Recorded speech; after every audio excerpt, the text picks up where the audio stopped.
नमस्कार दोस्तों, मेरा नाम है मनीष कुमार सिंह और आपका बहुत-बहुत स्वागत करता हूं मैं 4 पीएम महाराष्ट्र में।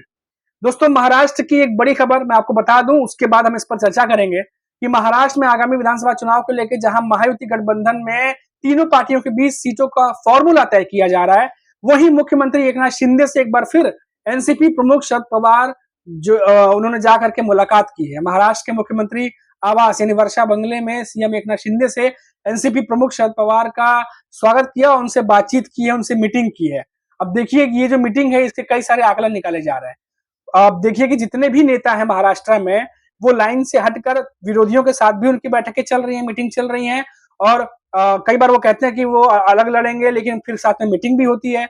इस मीटिंग के बारे में चर्चा करने से पहले मैं आपको बता दूं कि एकनाथ शिंदे के साथ ये दूसरी बड़ी मीटिंग है। इससे पहले एक और बड़ी मीटिंग हुई थी जो राज ठाकरे और एकनाथ शिंदे के बीच हुई थी, वो भी आज ही हुई थी। मुंबई में बारिश हो रही है और बारिश के बावजूद राज ठाकरे जो है वो पहुंचे एकनाथ शिंदे से मुलाकात करने। हालांकि दोनों के बीच में क्या मुलाकात में बातें हुई हैं इसके बारे में कुछ भी ब्यौरा जो है वो ऑफिशियली नहीं दिया गया है अभी तक और इसीलिए राजनीति जो है उनकी अटकलें जो है वो तेज हो गई हैं। अब उसके बाद दूसरी बड़ी मीटिंग जो है वो हुई है शरद पवार के साथ में। शरद पवार और सीएम एकनाथ शिंदे के भी तो 20 दिनों के भीतर ये दूसरी मुलाकात है। इस मुलाकात में राजनीतिक हलकों में खासकर राज्य में आगामी विधानसभा चुनावों को लेकर के कयास लगाए जाने लगी हैं और क्यों सीएम एकनाथ शिंदे से मिलने शरद पवार मुख्यमंत्री के आवास पर पहुंचे हैं, ये भी एक बहुत बड़ा सवाल है। अब देखिए दरअसल इस बैठक का एजेंडे में सबसे अहम विषय महाराष्ट्र में मराठा आरक्षण बताया जा रहा है कि उसको लेकर चर्चा हुई होगी।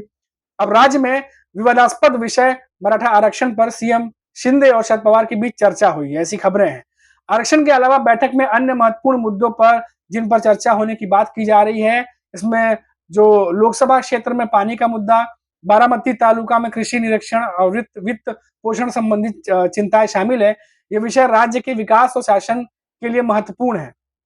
वही बता दें कि भी हाल ही में महाराष्ट्र नवनिर्माण सेना जो जैसे कि मैं बताया आपको कि राज ठाकरे जो हैं उन्होंने भी मुख्यमंत्री एकनाथ शिंदे से मुलाकात की। ये मुलाकात वर्षा पर ही हुई और इसमें मुंबई के विभिन्न पुनर्विकास परियोजनाओं पर चर्चा हुई। तो ये चर्चाओं का दौर लगातार जारी है। अब कहा जा रहा है कि ये मुलाकात इसलिए भी हो रही है क्योंकि महाराष्ट्र में विधानसभा चुनाव नजदीक है और आते ही जो है और जैसे नजदीक आएंगे राजनीतिक गलियारों में हलचल जो बढ़ती जाएगी और जितने भी पार्टी के नेता हैं वो लाइन से हटकर एक दूसरे से मिलते दिखाई दे रहे हैं, जिसमें कई तरह की अटकलें लगाई जा रही हैं और जो जानकार हैं उनका मानना है कि नेता अपनी पार्टी को संदेश देने के लिए या फिर भविष्य में राजनीतिक संभावनाओं को तलाशने के लिए ऐसी मुलाकातें कर रहे हैं। इस बीच जो शरद पवार की मुलाकात हुई है उसको जो है कई आयामों से देखा जा रहा है, कई अलग अलग एंगल से देखा जा रहा है, क्योंकि आपको बता दें कि इससे पहले कई सारे जो मराठा आरक्षण को लेकर के जो विरोध कर रहे थे, जो मराठा आरक्षण को लेकर जो आगे बढ़ रहे हैं, माफ कीजिएगा, वो जो है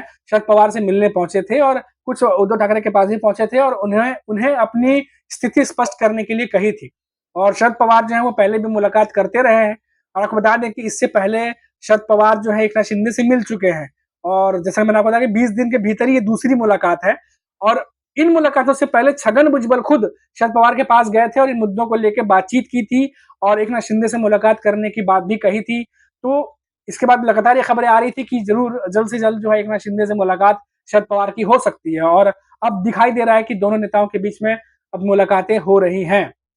लेकिन ये बातें जो छन छन की खबरें आ रही हैं वो यही है कि ये तमाम मुलाकातें जो है वो महाराष्ट्र के करंट जो मुद्दे हैं उनको लेके हो रहा है, मराठा मराठा आरक्षण को लेके हो रहा है, ओबीसी को लेके हो रहा है, किसानों के जो मुद्दे उनको लेके हो रहा है। लेकिन इन मुलाकातों के कई मायने इसलिए भी निकाले जा रहे हैं क्योंकि बंद कमरे में जब मीटिंग हो रही है तो किन किन मुद्दों पे चर्चा हो रही है एग्जैक्टली वो किसी को पता नहीं होता और इसीलिए ये जरूरी है कि जब बड़े नेता मिलते हैं, शरद पवार और एकनाथ शिंदे दोनों दिग्गज नेता है महाराष्ट्र में, तो जाहिर सी बात है कई अन्य मुद्दों पर भी बातचीत होगी। तो ये मुलाकात जो दूसरी आज की बड़ी मुलाकात है उसको जो है अलग एंगल से अब देखा जा रहा है। तो देखिए आज महाराष्ट्र की दो बड़ी मीटिंग्स हुई हैं, जैसा कि मैंने आपको बताया। पहली मीटिंग राज ठाकरे और एकनाथ शिंदे के बीच हुई है और दूसरी बड़ी मीटिंग शरद पवार और एकनाथ शिंदे के बीच हुई है। अब ये दोनों ही बड़ी मीटिंग से अलग अलग हालांकि मैसेज निकल रहे हैं, लेकिन अब देखना होगा कि आने वाले कुछ दिनों में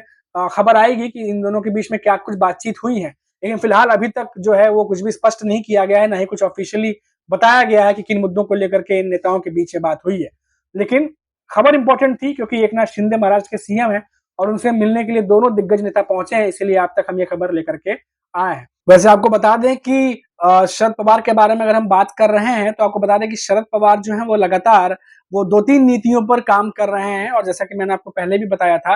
कि एक तो वो विरोधियों को लगातार घेर रहे हैं बिना कोई ऐसा बयान दिए जो सुर्खियां बने, साथ ही साथ अपने साथी जो सहयोगी पार्टियां हैं उनके साथ भी समन्वय बनाए हुए हैं। इसका उदाहरण आपको समझाता हूं कि आप देखिए कि वो कुछ दिनों पहले ही एक रिपोर्ट आई थी जिसके बारे में मैंने आपको बताया था, आपने वो खबर देखी होगी। तो उसमें बताया गया था कि जो 9 बागी हैं शरद पवार की पार्टी के, तो शरद पवार जहां तमाम पार्टियां कैंपेन की तैयारियां कर रही हैं, चुनाव प्रचार की तैयारियां कर रही हैं, वही शरद पवार के निशाने पर वो 9 बागी नेता हैं जो पहले एनसीपी जब एक हुआ करती थी तो उनकी बुनियाद हुआ करते थे, एक तरीके से एक अहम जो है वो नेता हुआ करते थे, लेकिन एन मौके पर शरद पवार की पार्टी को छोड़ करके वो अजित पवार के साथ जो है वो हो लिए और महायुति की सरकार में शामिल हो गए। तो ऐसे जो नेता हैं उनको शरद पवार खास तौर पर अपने निशाने पे लिए हुए हैं और आपको बता दूं कि कई सारे ऐसे नेता हैं अजित पवार गुट के और कई अलग अलग गुट के, बीजेपी के भी गुट के कुछ नेता थे जो उनकी पार्टियों को छोड़ के शरद पवार के साथ जा चुके हैं और ये तमाम जो चीजें हैं वो घटनाक्रम लगातार चल रही है। हालांकि शरद पवार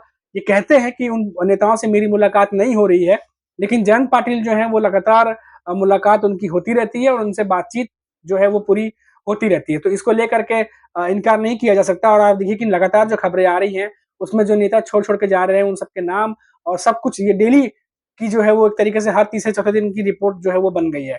अब इन सबके बीच जो समन्वय बैठाने की बात है, मैंने आपको बताया था कि कुछ दिनों पहले उद्धव ठाकरे से शरद पवार ने फोन कॉल पे बात की थी, जो रिपोर्ट्स आई थी और उससे ये बात कही गई थी, जो बातचीत हुई दोनों के बीच में कि सीट बंटवारे को लेकर के एनडीए गठबंधन को जल्द से जल्द निष्कर्ष निकालने की जरूरत है और सीट बंटवारे को लेकर, सीट शेयरिंग को लेकर के दोनों दिग्गज नेताओं के बीच में बातचीत हुई थी। और वहीं तीसरी तरफ आप देखिए कि जो मुद्दे हैं, जो ऐसे मुद्दे हैं जिससे महायुति घिर सकती है, उन मुद्दों को उठाने के साथ साथ